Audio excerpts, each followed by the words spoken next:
Fala pessoal, tudo bem com vocês? Espero que bem, espero que em casa. Vamos falar de Fernando Diniz? Ele caiu nas graças do torcedor e mostra um começo de ano muito promissor, com ótimos números. Vamos falar a respeito? Chega mais, eu sou o Chico Garcia, seja bem-vindo, inscreva-se no canal e vamos juntos!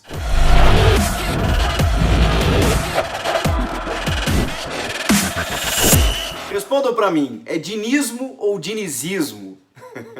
Essa expressão tomou conta dos torcedores nos últimos dias depois do São Paulo, da conta oficial do Instagram, ter postado uma foto do treinador do São Paulo lendo um livro, se atualizando. Aliás, o livro chamado Antifrágil, que faz como a gente ensina, né? Como a gente se manifesta ou tenta sair em meio ao caos. Mais ou menos o que a gente está vivendo, né? O Diniz lá na sua residência, lendo um livro e tal. E aí os comentários, muitos torcedores elogiando o treinador do São Paulo. É fato de que o São Paulo vive um novo momento com o seu treinador, numa sintonia muito grande do técnico, jogadores, torcida, numa projeção, numa perspectiva muito melhor do que já aconteceu. Bom, primeiro vamos lá, vamos falar da decisão da diretoria em manter o Fernando Diniz. Porque ele pega o time no final do ano passado e apesar de ter classificado para a fase de grupos da Libertadores, o que já é um avanço, porque no ano anterior o André Jardine pega nos últimos jogos, não consegue a classificação para a fase de grupos, o São Paulo entra na pré-Libertadores e o São Paulo é eliminado pelo Tajeres, ainda na pré-Libertadores. O Jardine perde o emprego e aí vem o Cuca, que não podia vir o Cuca, o Mancini, que era coordenador técnico na época, assume temporariamente, enfim.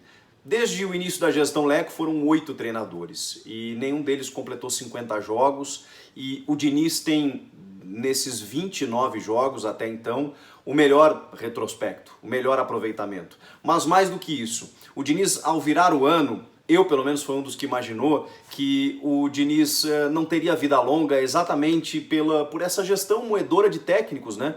De que você não dá muito tempo, de que se ele não conseguisse resultados a curto prazo, mais uma vez o São Paulo iria incorrer no erro de trocar todo o comando técnico, reiniciar um trabalho. A gente está vendo como está difícil encontrar treinadores aí fora. O Corinthians apostou lá atrás no Thiago Nunes e até agora ele não conseguiu dar uma resposta. O restante das equipes parece, se voltar para treinadores estrangeiros. Tem o Luxemburgo que está fazendo um bom trabalho no Palmeiras também, mas é difícil, gente. Técnicos renomados perderam espaço. Técnicos de várias conquistas recentes aqui no futebol brasileiro não conseguem se empregar.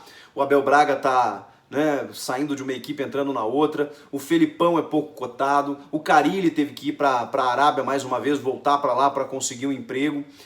Para vocês verem como está escasso, né? E o Fernando Diniz sempre teve o dinismo, o dinizismo a seu favor, porque ele é um cara que ele não abre mão da sua convicção. Ele, independentemente de conquistar resultados ou não, ele se abraça na sua ideia de ter a bola mais tempo, de criar mais oportunidades. E eu lembro muito quando o São Paulo chegou a dar uma oscilada nesse início de ano e as pessoas... Foi no Majestoso, o empate em 0-0 no Morumbi, em que ele tira o Alexandre Pato no segundo tempo e a torcida tem um murmúrio ali de burro, burro, burro, e depois a rede social do São Paulo se manifesta em defesa do treinador, dizendo que, mostrando os números dele, e quanto mais você finaliza, mais você fica com a bola, mais perto do gol você está, mais chances você tem de vencer. Uma clara demonstração de abraçar a ideia, abraçar o técnico e dar respaldo a ele.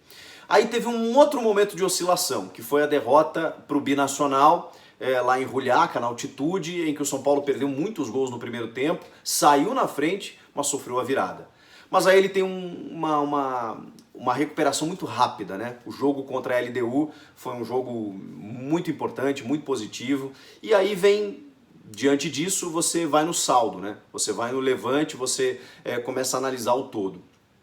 E o todo, ele tem o Vitor Bueno cada vez mais afirmado, ele tem o Daniel Alves indiscutível, mais se joga na lateral ou no meio. Ele é um cara que lidera o ranking de quase todos os números do São Paulo, com finalizações, com troca de passes, com armação de jogadas. um líder dentro de campo e seguramente tem uma importância muito grande nos bastidores também. Você tem o Tietê, que é um jogador que faz, entre aspas, o trabalho sujo, que inicia essa jogada com muita qualidade, porque ele tem qualidade técnica para fazer essa saída, mas é o cara que fica mais para que o Igor Gomes e o Daniel saiam mais.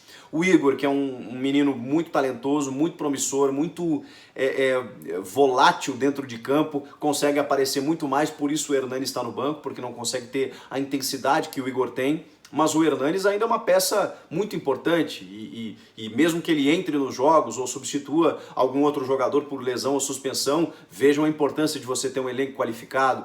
O Juanfran, que ainda não faz aquela ultrapassagem em velocidade, não é um cara que aparece muito, aos poucos vai encontrando o seu sistema por ali. Da mesma forma o Reinaldo, que não é um craque de bola, mas é um cara muito abnegado para o time, muito identificado, que volta e meia aparece lá na frente e faz seus gols, que tem feito assistências importantes. A dupla de zaga eu nem falo, né? Eu nem precisaria falar. Bruno Alves e Arboleda fizeram parte da melhor defesa do Campeonato Brasileiro do ano passado e continuam cada vez mais afirmados. O Thiago Volpi, em que o São Paulo, embora não tenha feito nenhuma contratação, garante a compra do Thiago Volpi, o goleiro que mais se firmou pós Rogério Ceni. O Antony, que é um jogador já vendido, que ainda assim é o único escape de velocidade que o time tem, mas dá para entender que o time vai se virar sem ele quando ele deixar o clube. É claro que ele é importante, mas ele ainda... eu acho que o Antony tem muito mais para crescer, muito mais para evoluir. E tem outros jogadores que podem fazer essa função. Tem o Everton, né? Que está no banco aí, que pode ser aproveitado, que sofreu muito com lesões, mas é um jogador que entra nesse esquema. Sem falar nos meninos, no Elinho, no Toró. Tem muita gente que pode jogar nesse sistema. Eu vejo um padrão, eu vejo um rosto.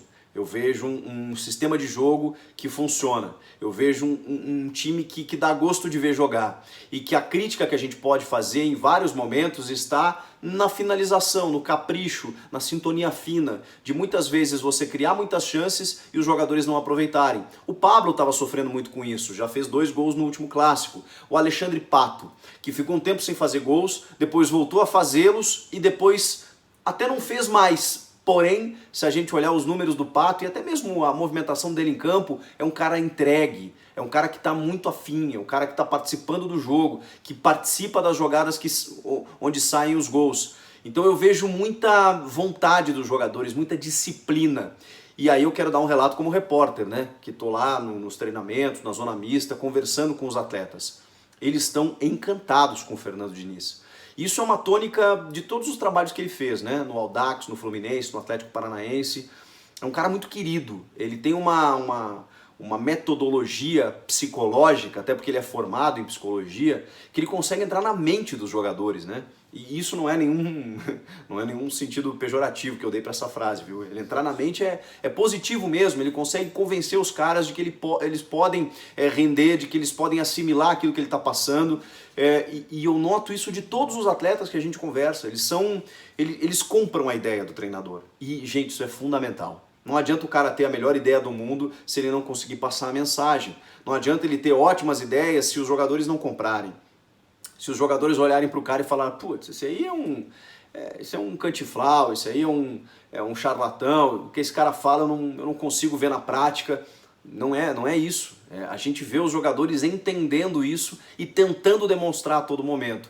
Eu não estou dizendo aqui que o São Paulo é o melhor time do mundo, que já ganhou todos os campeonatos que participou, que vai ganhar tudo a partir de agora. Não é isso. O futebol ele depende de muitas coisas. Mas pela primeira vez, depois de várias mudanças de técnicos, inclusive de diretores envolvendo o futebol, de muitas contratações, o São Paulo começou 2020 sem contratar ninguém, apenas garantindo, né, como eu falei, o Volpi e o Vitor Bueno, que eram jogadores que precisavam constar nesse elenco.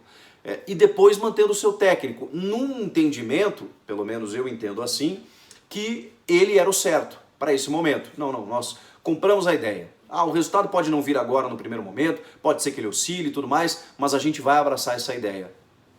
E tem dado resultado.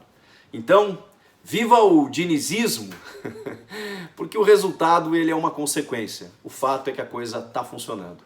Eu quero ouvir vocês. Dinizismo, sei lá, se vocês estão gostando do trabalho do Diniz, são paulinos ou outros torcedores, comentem aqui embaixo, inscreva-se no canal, eu volto na próxima. Tchau!